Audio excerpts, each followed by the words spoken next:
friends. This is George Bettinger, and my good friend Bob Diamond, and Sue Matsuki, and Bernie Furshpan asked me if I would say a few words about what Joe meant to me. Well, he meant a great deal to me. From the first time I met him when I was 18 years old, the first thing that really knocked me out was his rapid-fire brilliance. On television, he was measured, and he made people feel relaxed, both the audience and the guests. I want to say that I am with you, wandering through that little street known as Memory Lane. I like what you like what I like, and what we both like, we like alike.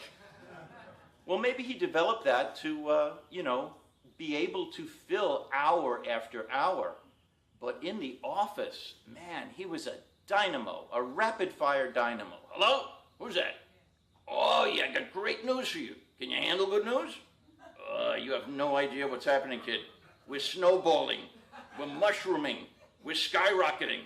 Call me Monday at 5. Kiss the baby. Yeah. Joe was a whole package.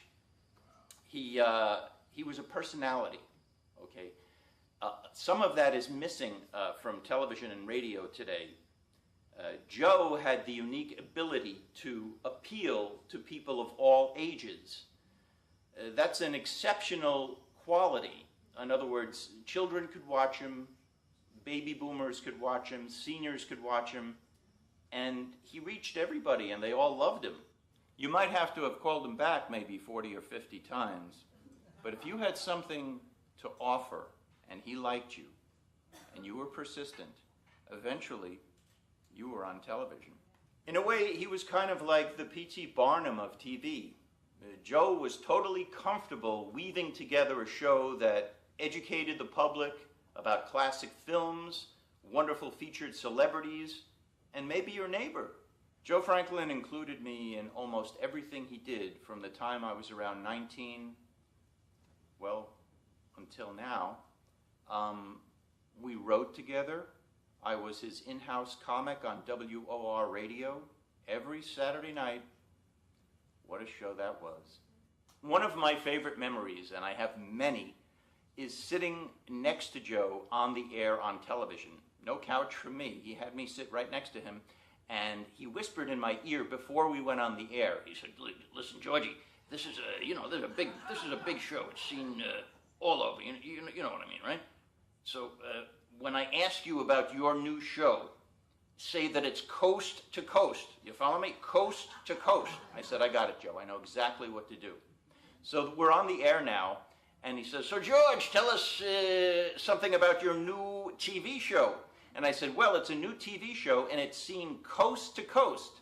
Coast to coast." And a member of the panel says, "What coasts?" And Joe says, "Rockaway to Brooklyn." I wrote with him, produced with him. I went to the movies with Brad, Lois, and Joe. We were family. One of the favorite things that I could do is make Joe laugh like nobody else.